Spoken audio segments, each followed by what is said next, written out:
Pada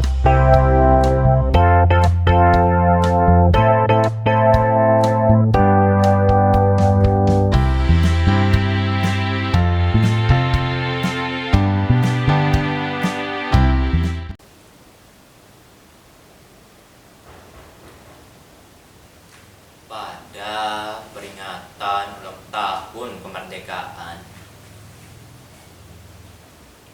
aku leleyeh nonton TV.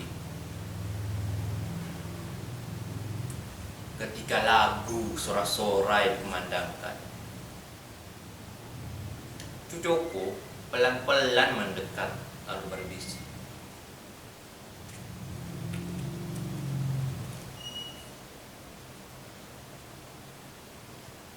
"Kek, apakah kita sudah merdeka?" Aku terkejut. "Apa?"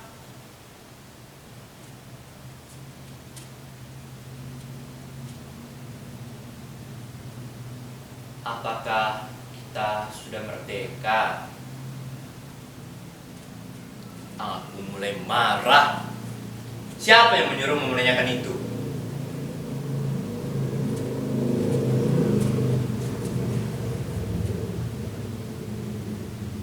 Aku baca di koran, cucuku mengeluarkan sebagian kertas koran dari sakunya dan menunjukkan sebuah kepala berita. Darahku mendidih. Media sekarang semuanya edan, dengannya itu sensasi, bukan fakta. Kemudian ku gayuh tangan cucuku, kududukkan di sampingku. "Duduk, jangan ngomong dulu. Aku mau bicara. Apa-apa saja kerjaan gurumu di sekolah? Apa gurumu sudah berhenti ngajar sejarah Indonesia? Apakah gurumu tidak pernah memberitahukan kepadamu bahwa pada tanggal 17 Agustus 1945 jam 11.30 di Jalan Pegangsaan Timur, Bung Karno dan Bung Hatta telah memproklamirkan kemerdekaan kita?" Proklamasi. Kami, bangsa Indonesia, dengan ini menyatakan kemerdekaan Indonesia. Hal-hal mengenai pemindahan kekuasaan dan lain-lain diselenggarakan dengan cara saksama dalam tempo yang sesingkat-singkatnya. Jakarta, 17 Agustus 1945, atas nama bangsa Indonesia, Soekarno-Hatta. Nah, sejak saat itu kita sudah merdeka.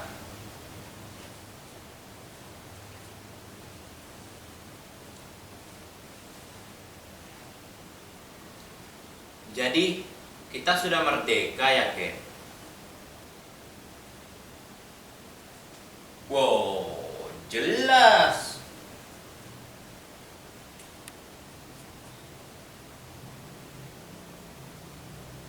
Kalau kita sudah merdeka, Kek, kenapa kita masih miskin? Hampir saja tangan ini menampar mulut cucuku. Untung saja aku masih mengingat anak kecil ini adalah cucuku sendiri. Sambil menahan geram, aku menggeram. "Cucu, dengarkan kakek baik-baik. Kalau kita itu merdeka, itu artinya kita telah bebas dari penindasan penjajah. Kita bebas menentukan nasib kita sendiri.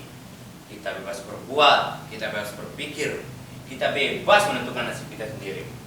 Tapi kalau kamu itu lapar, miskin, sakit, terpuruk, gagal, kecewa, kalah, lemah, wow, itu bukan urusan kemerdekaan. Gini, kalau kamu ingin kaya, kamu harus kerja keras, harus mencari sendiri kekayaanmu, harus membalik sendiri nasib kamu. Tidak ada orang yang menolong. Kalau kamu berhasil, mau jaya, mau hebat, wow, harus kerja keras. Harus berani bersaing, harus berani berkorban, harus berjuang melawan tantangan. Tidak ada orang yang menyuapi, apalagi mengasihani. Tapi kalau kamu itu ulet, berprestasi, pintar, wow, kamu bakal jadi orang nomor 1. Tapi kalau kamu itu malas, bodoh, teler, melempem, dan nyanyi mengeluh, protes, ngemis. Oh, yakin kamu bakal jadi orang kere semua hidup. Karena sebentar ngomong dulu. Karena jika kita merdeka, kita harus bisa mempergunakan sebuah kebebasan yang diberikan oleh kemerdekaan. Jangan mentang-mentang kamu merdeka terus senangnya sendiri, senak udelmu sendiri. Padahal sebentar ngomong dulu, aku belum selesai ngomong. Padahal kalau kamu merdeka, kemerdekaan kamu dibatasi oleh kemerdekaan lain milik saudara-saudaramu yang ada di lingkungan kamu, yang sama merdekanya dengan kamu. Walhasil, kalau kamu merdeka, sebenarnya kamu tidak merdeka. Ngerti? Ngerti?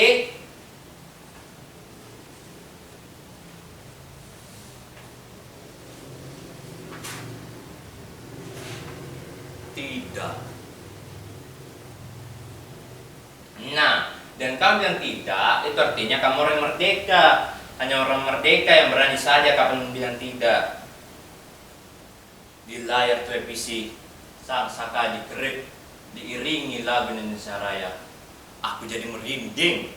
Aku terlempar ke dalam masa revolusi ketika aku pergi ke hutan, bersembunyi di balik ketek-ketek bukit, mencegat konvoi tentara kolonel, menghancurkan jembatan malam-malam, mengendap-endap ke tangsi militer untuk mencuri senjata.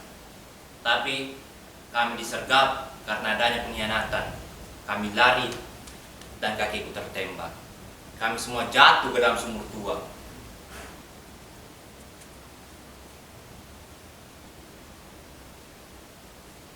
Jadi betul kek, kita sudah merdeka. Sang Saka telah naik ke tiang puncak anggung perkasa. Aku telah turut, aku telah ikut membayar ongkos perjalanannya, sehingga kakiku pincang hingga sekarang. Tapi sama sekali tidak ada rasa menyesal.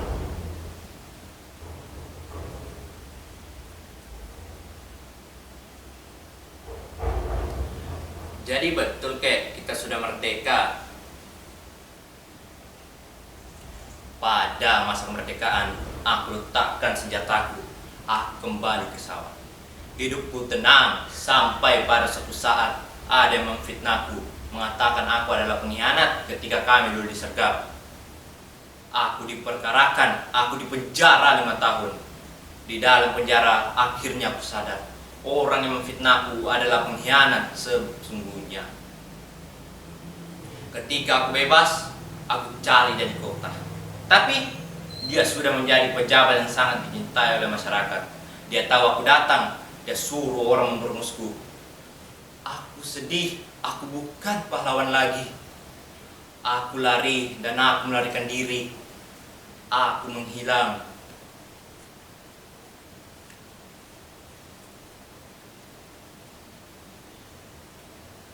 Kalau betul kek, kita sudah merdeka, kenapa kakek menangis? Aku terkejut, aku cepat-cepat seka air mataku, kemudian aku gayung tangan cucuku dan menutup mulut cucuku. Cucu, kakek menangis karena kita sudah merdeka. Hanya orang yang merdeka yang boleh dan berani menangis, dan kapanpun yang dia inginkan menangis.